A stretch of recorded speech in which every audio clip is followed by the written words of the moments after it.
Hello and welcome in. Please do not leave your luggage unattended on the station.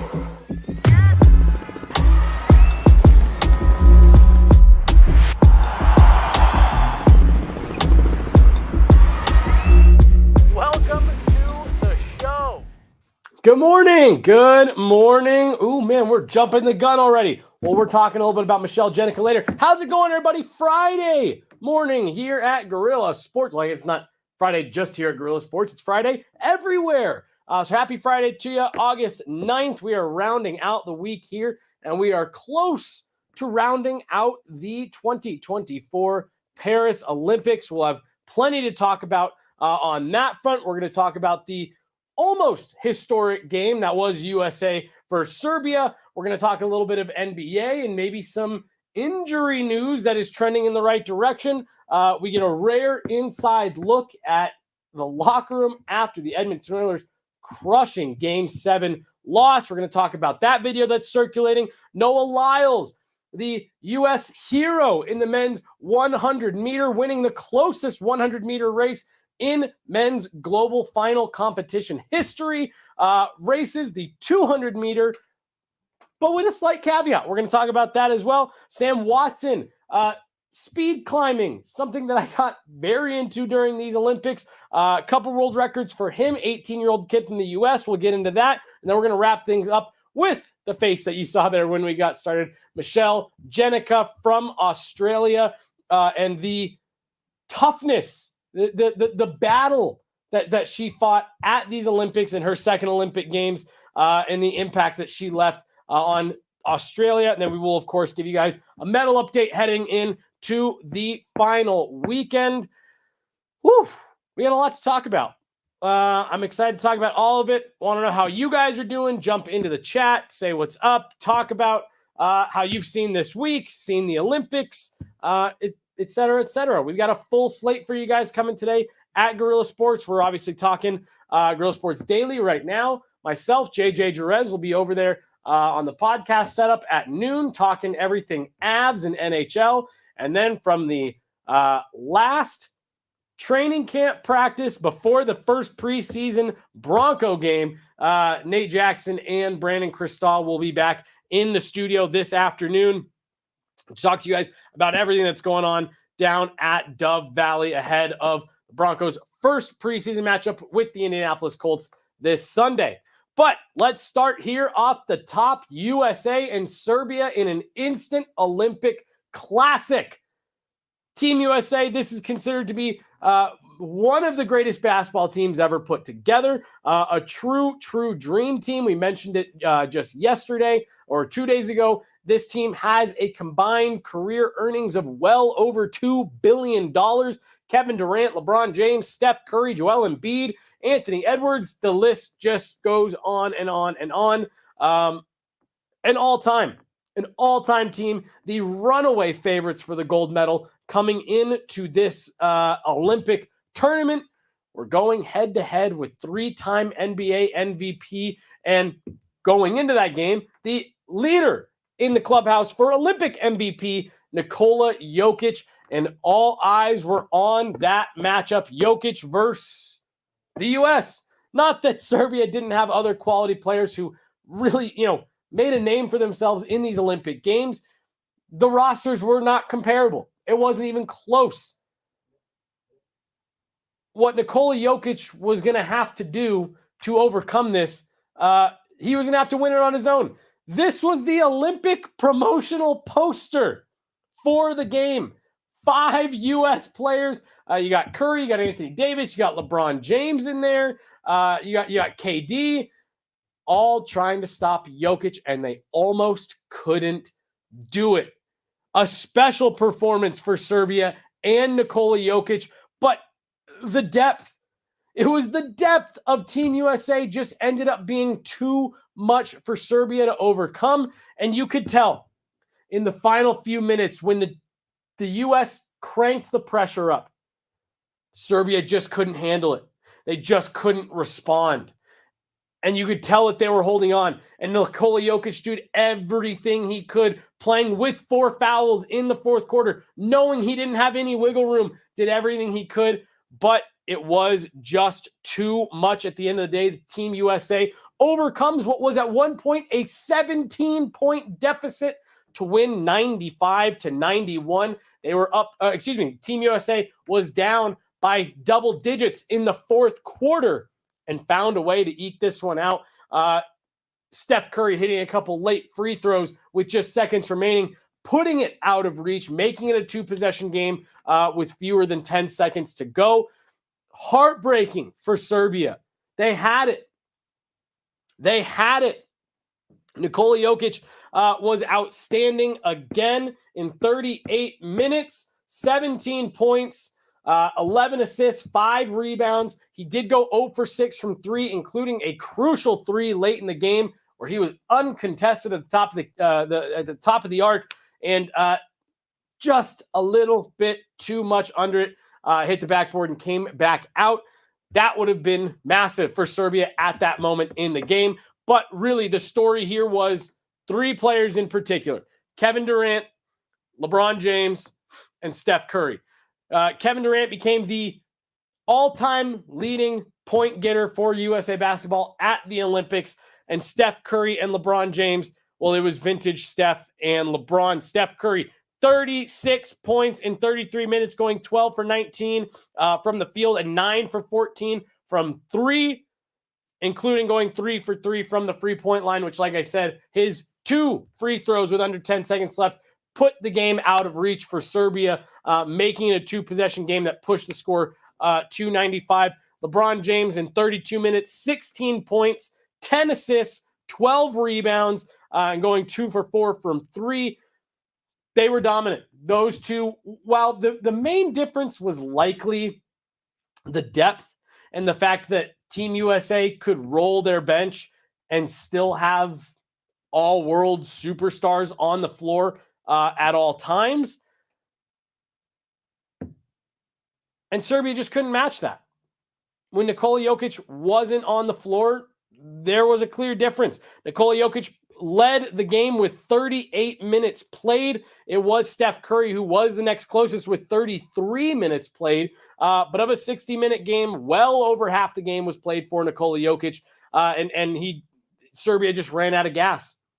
They ran out of gas, and it did. You see this type of stuff in sports a lot, where an underdog team will push a game late, or, we see it a lot in the playoffs, in NHL, NBA, MLB, where we have, multi-game series.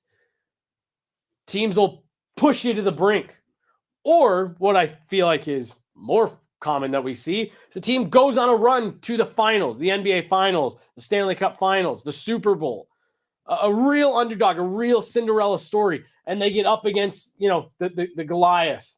They get up against the favorite, the big dog, and it usually never goes well. To me, that's what the last 4 minutes of this game looked like. The pressure just became too much for Serbia. They were overwhelmed. And when these superstars of the NBA just started making a run, going back the other direction, they could feel it. They could feel the walls closing in around them and just couldn't handle the moment. What a massive step for Serbia, though. It would have been massive for the country. Now, there is a layer to this beyond the game itself. A lot of Nuggets fans, online took a ton of heat for supporting Nikola Jokić in this game. That it was Jokić versus the U.S. I know there were other Serbian players who played well and contributed and all that, but this was the story. I thought this poster that the Olympics put out couldn't have hit the nail on the head more squarely. And there were a lot of Nuggets fans that wanted to see Jokić be successful, wanted to see him win, wanted to see him continue to get the respect that Nuggets fans really feel he deserves. there were a lot of people who did not like this. Did not like the fact that there was a large portion of Nuggets fans who would have rather seen Nikola Jokić win and compete for gold rather than seeing the Team USA continue on. I think I think it's silly that we're even having this conversation for several reasons. And we're going to get into them right now because Kevin Durant took to Twitter to complain about it, saying, quote, "To all you Nuggets fans, nobody gives a fuck who y'all lames believe is the best player in the league. Players got mad respect for Yoke. We don't worship him like y'all do, but most are in awe of his brilliance. Trolling you cornballs for rooting against us is part of the game. Deal with it." KD didn't like the fact that Nuggets fans were rooting for Serbia and Nikola Jokić over Team USA. Why do I think this is so dumb? First of all, and maybe this is the argument that should only matter, the only argument that should matter, fans can cheer for whoever they would like. Fans can support whichever team they like. It's sports. That's the beauty of sports. You can cheer for whoever you'd like. So that's number one. But let's go beyond that. I know a lot of people, and I saw a lot of folks on Twitter that were looking at this really as, if you're a Nuggets fan, as a win-win. Either Team USA and the Avs have signed Matthew Phillips. Breaking news right now. The Avs give Matthew Phillips a one-year deal. We'll have more of that to unpack here in about hour and a half with JJ Jerez. But there you go. We break news on Guerilla Sports Daily as well. But back to this. Like I said, a lot of Nuggets fans were looking at it as a win-win. Either Team USA, my country, moves on to play for a gold medal, or Nikola Jokić, a player who plays in my city every single day, every single year, has a chance to play for a gold medal. I know a lot of people saw it as a win-win, not necessarily they were rooting for one over the other, but even if they were rooting for Serbia, I see this as a product of what you've heard me talk about a lot over the last few weeks with the Olympics. The U.S. is such a large nation, not just in terms of population, but in terms of square mileage. Jay, who's running the board right now, who hosted the show yesterday, there he is. Oh, maybe you can see him after he unblocks himself. There he is. There he is. We knew we'd get it. I mean, I was about to give you credit, you Europeans, then we're out here blowing it. No, I'm kidding. But, he runs an Instagram page where he talks about what it's like to be someone from the Netherlands living in the U.S. And one of the videos that he talks about is, man, people in Europe don't realize how big this nation is. You can drive for multiple days, and you're still very much in the U.S. It's hard. I think the more and more, as generations grow up and time moves on and, the landscape of the sports viewing world changes, I think it's harder and harder for people in the U.S. to resonate with athletes on a national level. Like I mentioned a minute ago, fans in Denver spend every day during the season, every year, not every 4 years, every year, cheering for Nikola Jokić. He represents the city of Denver. He represents Colorado to those fans. Not to mention, you have social media and the fact that Denver fans spend a lot of their time consuming a lot of social media that is targeted around getting them familiar with Nikola Jokić, making them feel like they know Nikola Jokić, making them feel like Nikola Jokić represents them. And you stack on top of that, not only are they supporting Nikola Jokić and the Denver Nuggets on a daily basis, who they see that going hand in hand, the city of Denver and Nikola Jokić, they spend that same amount of time rooting against a lot of players. Nuggets fans have been locked in a rivalry with the LA Lakers, LeBron James, and Anthony Davis for multiple years now. They've spent several years now in a heated discussion about who's better between Joel Embiid and Nikola Jokić, feeling like they've had to defend Nikola Jokić against the East Coast bias. And in media, we are taught, for media members, You don't root for teams, you root for stories. And nobody out there, not even Kevin Durant, can deny the fact that Serbia upsetting this version of Team USA would have gone down as an all-time Olympic upset. That would have been a game that would have been at least in the same realm of the 1972 upset, the 1980 Miracle on Ice upset, which I believe is the greatest upset in the history of sports. This game would have at least entered into that category, that realm of Olympic lore.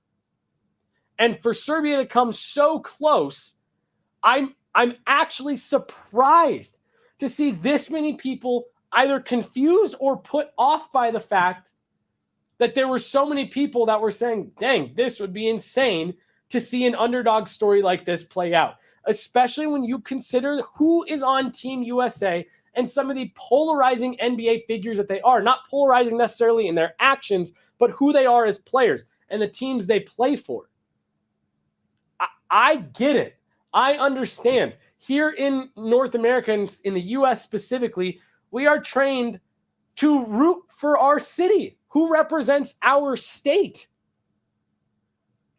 So when you're talking about athletes on the national level, especially athletes that for so much of not only the year, but again, keep in mind, the Olympics are a tournament that takes place for basketball every 4 years. So for those years in between, not only are you rooting for your home city, you are vehemently rooting against other cities and other parts of the country and fans in other areas and other locations, other geographical zip codes because of who they are represented by.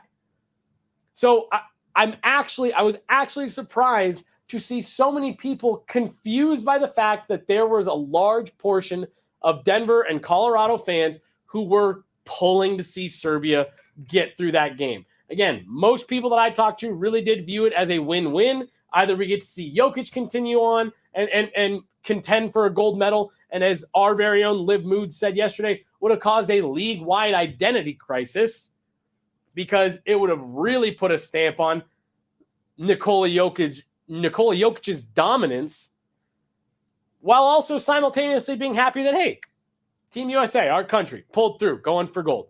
It was truly a win-win. I didn't think it necessitated a response from Kevin Durant. I also didn't think that it necessitated the response that I saw a lot of people getting, a lot of hate on social media. I think we got a comment here. Let's be honest. Durant is more upset that Jokić is loved by his fan base.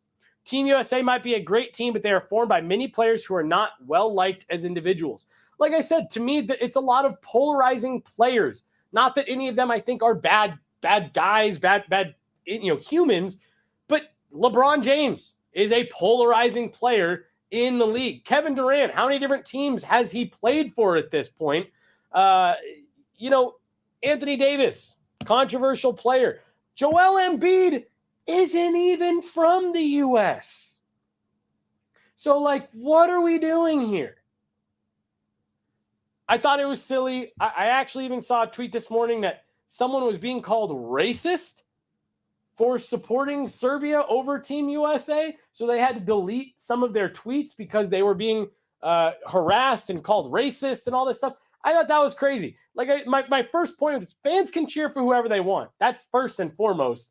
But two, I don't think it was that hard to understand and realize why folks from Denver, Colorado, would have been happy to see Nikola Jokić pull off an all-time upset at the Olympics. I thought it would have been cool to see.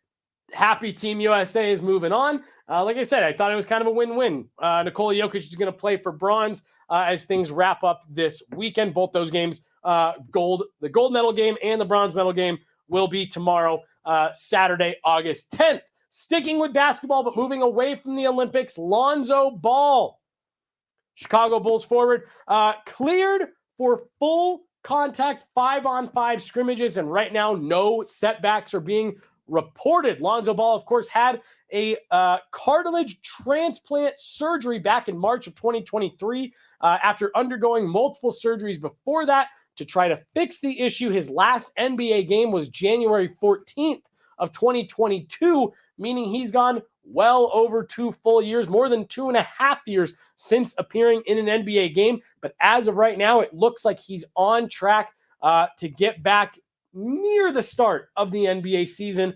Again, they're saying that right now, they are taking it step by step. They don't have any concrete plans to get him back into the lineup just yet. But that is more of a sign of the sensitivity of this injury and this recovery, more so than it is where he's actually at in the recovery process. But being cleared for full contact 5-on-5 scrimmages is a massive deal. And why do we care so much about this here in Colorado? Well, this guy right here, this guy leaned the wrong way. Gabe Landeskog underwent the identical surgery from the same doctor in May of 2023 to have the cartilage transplant surgery. And the message throughout all of this has been, keep an eye on Lonzo Ball.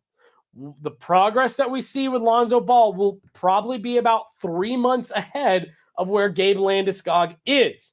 So as long as we continue to see Lonzo Ball work towards getting back in the lineup, continuing to not have any setbacks in this full contact 5-on-5 action that he's been cleared for, that's probably a good indication that Gabe Landeskog is on the same track, assuming the recovery process are following those same steps. So we're going to dive a lot more into this at noon on Off Ice, myself and JJ Jerez. So tune in at noon to hear a little bit more about where Lonzo Ball is at, what we're expecting to start hearing from Gabe Landeskog. But again, the rule of thumb has been, since this surgery was had, what Lonzo Ball is doing is about 3 months ahead of what Gabe Landeskog is doing. So if Lonzo Ball is ready to go, that probably means we're about 3 months behind on Gabe Landeskog. We'll be following this one extremely closely as the lead up to the NHL and NBA seasons approach. We cover the Avs here. I cover the Avs here on a daily basis. That's my beat. I'm telling you right now, I'm going to be following the Chicago Bulls very closely over the next 2 months to get a better idea of what we can expect with Gabe Landeskog. I want to stick in the NHL just a little bit here. We're going to talk very briefly about this, then we'll move on. But some of the more rare and exclusive footage that I have seen floating around the internet as it relates to the NHL, the Edmonton Oilers, the video is now circulating moments after they walk off the ice after losing Game 7 to the Florida Panthers after overcoming a 3-0 series deficit. Take a listen to this locker room after Game 7.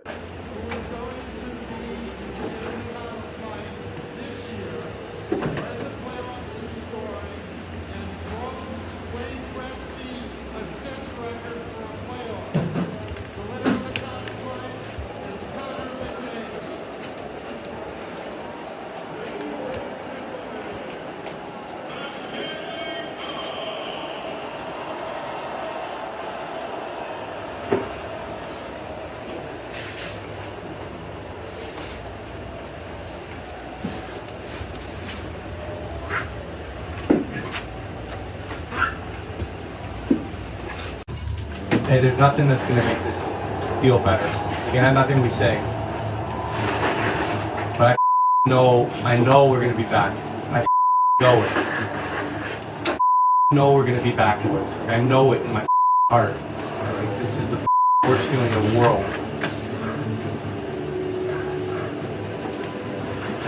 I hope everybody comes back because this team's special.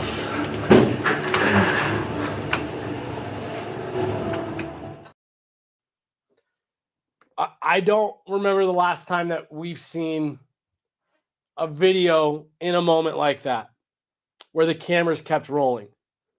Shout out to the Edmonton Oilers digital team for having the courage to keep the cameras rolling in a moment like that. If you're listening on that video, you can actually hear Connor McDavid announced as the Conn Smythe winner while those images are live. And there was a lot of conversation about, wow, McDavid didn't come back out on the ice to accept the playoff MVP. You're watching that video, and I think it's pretty clear why. The Edmonton Oilers look, I mean, they went from being down and out of that series to, again, kind of like what we were just talking about with Serbia, pushing it right to the brink of history.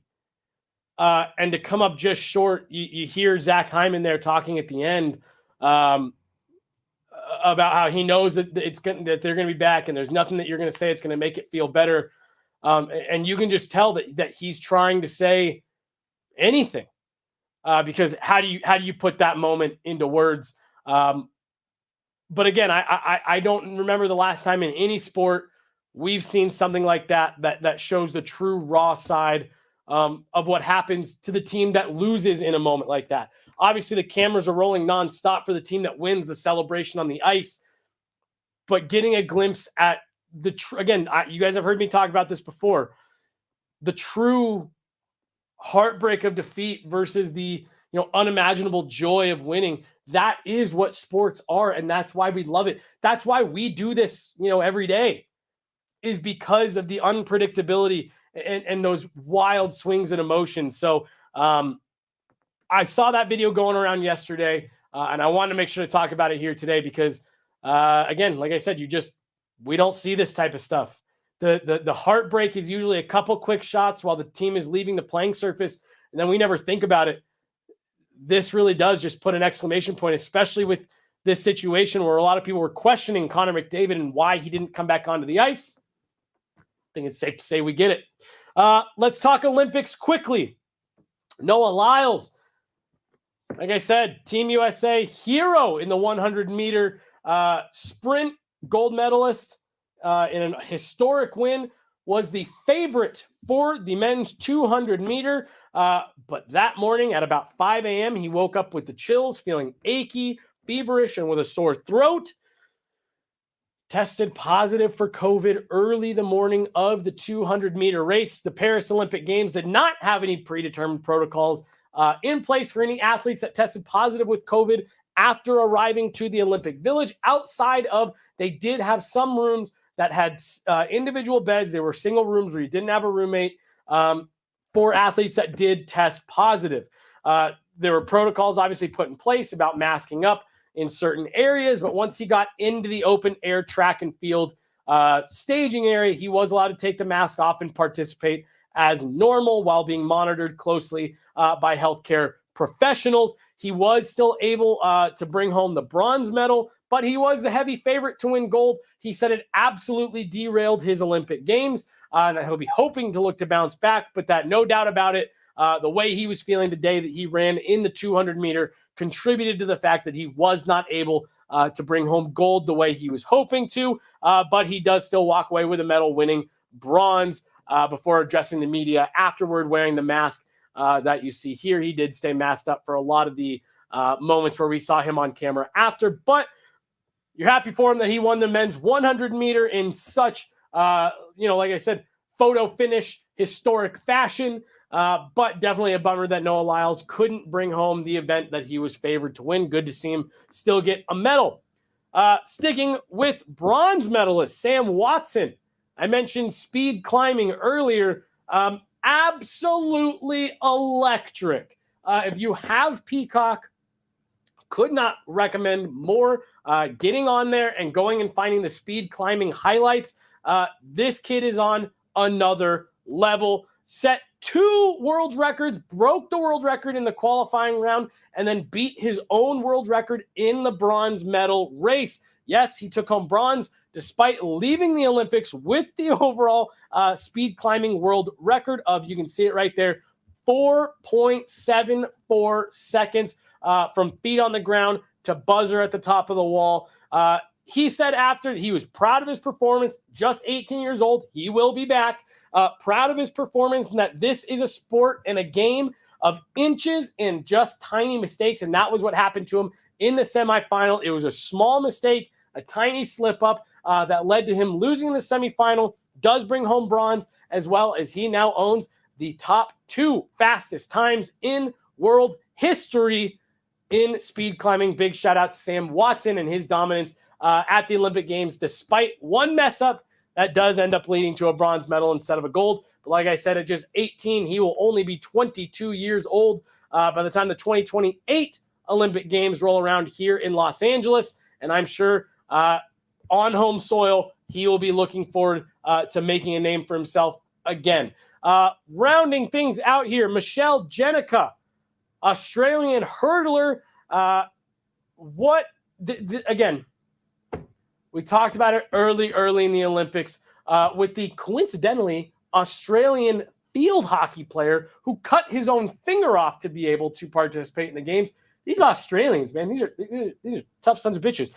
Michelle Jenica ruptured her hamstring at the start of the race, causing her to hit the third hurdle down the track and taking a big fall. She got up and finished the race anyways because she knew that she needed to finish in order to stay eligible for her races that were supposed to take place today. Let me repeat that. She ruptured her hamstring at the start of the race, still got over 2 hurdles before hitting the third one, got up and finished so that she could attempt to race today.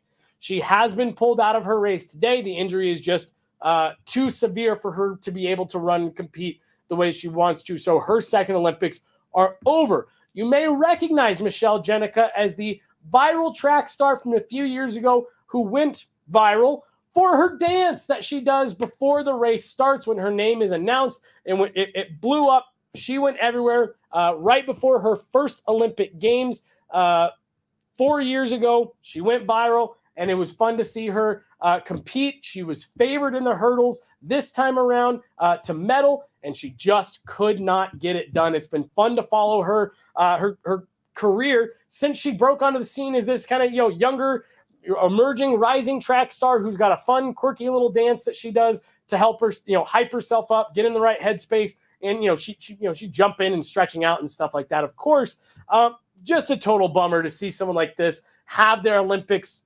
dashed, their Olympic hopes dashed by an injury at the start of the race. But just incredible. Michelle Jenica gets up, gets across the finish line anyways, so that she can try to stay eligible to run again, knowing how much pain she was in at the time. It truly is the mind over matter in that situation. Michelle Jenica, you hope that we can continue to see her have success on the international stage. Let's wrap up today with a quick medal count, as we have been doing. The People's Republic of China and Team USA are just exchanging early morning blows every single day. These teams are constantly going back and forth. It seems like Team USA finishes every day ahead in the gold medal count, and People's Republic of China starts each day by recapturing that lead. So we are just watching this back and forth. The U.S. has officially cleared 100 total medals, 104 overall, 30 of them gold, 38 of them silver, 36 bronze. But the People's Republic of China does lead the way with 32 gold medals, despite just having 77 overall. The most medals that the People's Republic of China has is gold with 32. The next closest is silver. They have 25. And as we like to do for our guy back there in the booth, Jay, the Netherlands added another gold medal yesterday, taking their gold medal count to 11, their overall count to 25. They are sitting in 9th overall in gold medal standings. 2 more days of the Olympics before the closing ceremonies. It's been a ton of fun to watch them. I think at my house tomorrow, we're going to have a little breakfast / brunch. Some friends come over, make some food, get some mimosas going, or maybe champagne. Who needs the sugar of orange juice, right? And watch the Olympics and do the multi-view, do the gold zone, and just take in as much as we can before they're gone for another 2 years, and we get the Winter Olympics in Italy, which I cannot wait for. The NHL finally going back to the Olympics. We're going to get to see true best on best at the highest international level. I cannot wait. Jay, back behind the board again today after doing a fantastic job running the show yesterday. One of my favorite sayings that another media member says a lot, shout out Elliot Friedman, you plan, God laughs. Our plan for this week was to roll out the new Guerilla Sports Daily schedule, which we're still right here every morning at 10 a.m., but we switched it up. Liv Moods is hosting Mondays and Fridays. I'll be hosting Tuesdays and Thursdays with Jay on Wednesdays. But like I said, you plan, God laughs. We had some scheduling conflicts come up for Liv here at the end of the week. We had some construction in the studio. We had a whole bunch of different things. So we ended up not sticking to that plan. That's why I'm here closing out your week instead of Liv Moods, who I'm sure you all would have much rather heard from today. But we will be marching forward. You guys will be talking with Liv on Mondays and Fridays. I'll be here Tuesdays and Thursdays, and Jay will be getting you guys over hump day every Wednesday here on Guerilla Sports Daily. But like I said, a packed day for us today. Tune back in here in about an hour and a half. JJ Jerez and I going over all things Avs NHL. Then we will get you ready for the first official preseason weekend in the NFL with Nate Jackson and Brandon Cristal at 3 o'clock here in the Guerilla Sports Studios. For Jay, I'm Jesse. Thanks so much for hanging out, guys. We'll talk to you next week. Have a great weekend.